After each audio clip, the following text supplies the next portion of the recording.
Hello and welcome to a broken tippet fly tying video. Today we're going to be looking at bloodworms. Bloodworms are the larvae stage of the chironomid life cycle. They live in mud tubes on the bottom of the lake and they feed on decaying plant matter. Trout will use their nose to dig them out of the mud or prey upon free swimming bloodworms.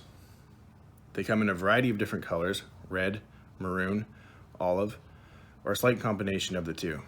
They can also be found in a light brown. Commonly, they'll be tied on a size 16 to a size 10 hook.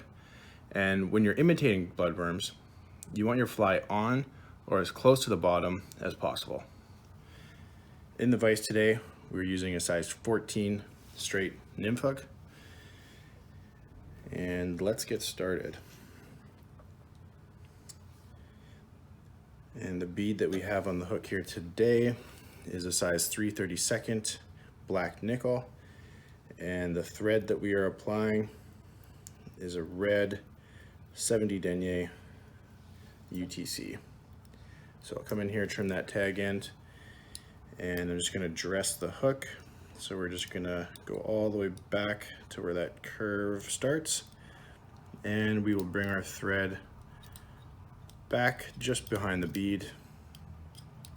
Now we are going to be tying in a few materials today, so I do want to leave a little bit of room there. The first bit of material that we're going to be tying in is a Marabou feather, and this is a maroon wine color. And you don't need a lot, so I'm just going to separate a few strands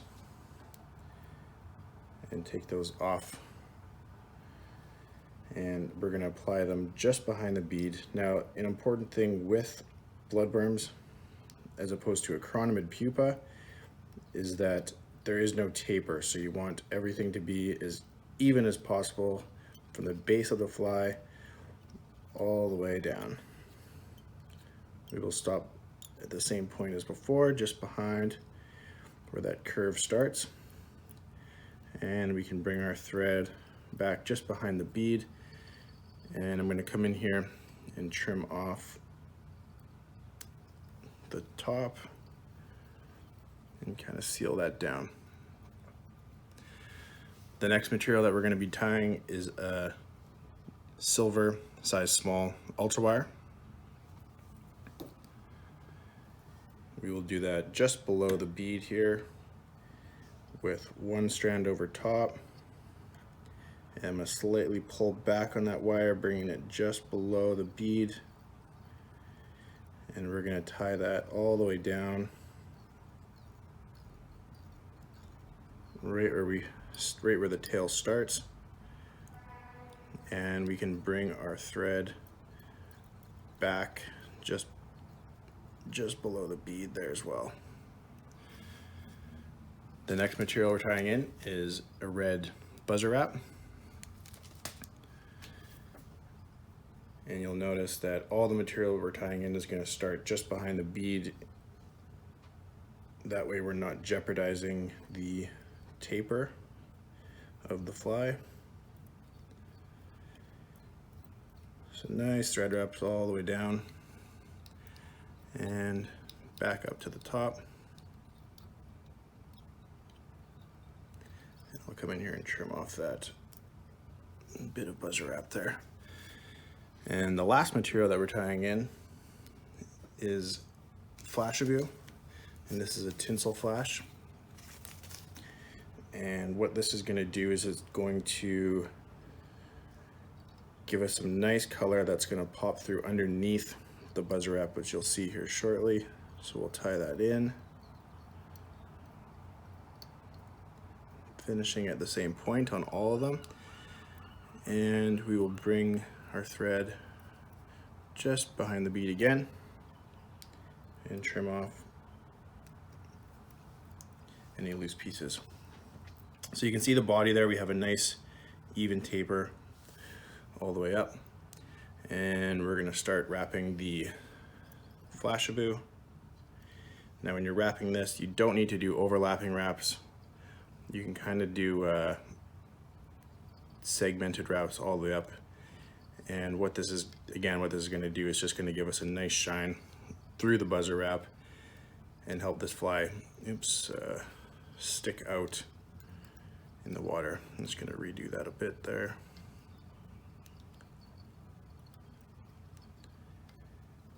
Just like that, and we'll come in and tie that off.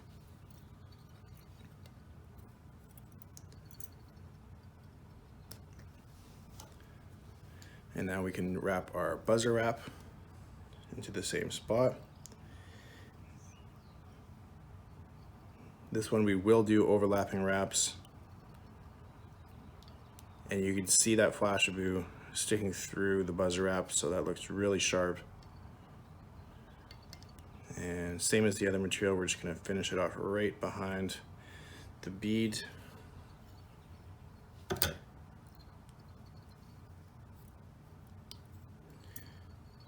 Come in here, trim that off.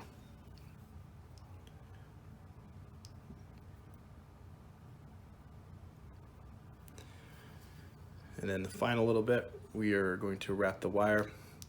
And the wire, we're going to do segmented wraps all the way up, aiming for 7 segments.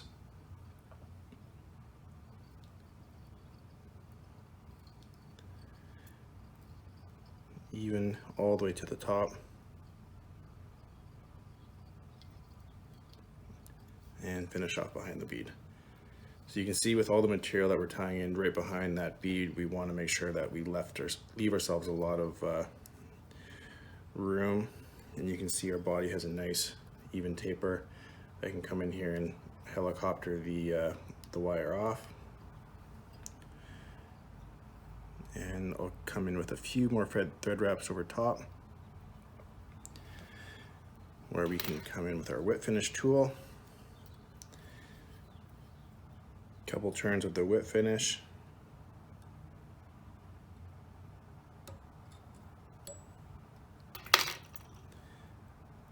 And we're almost done.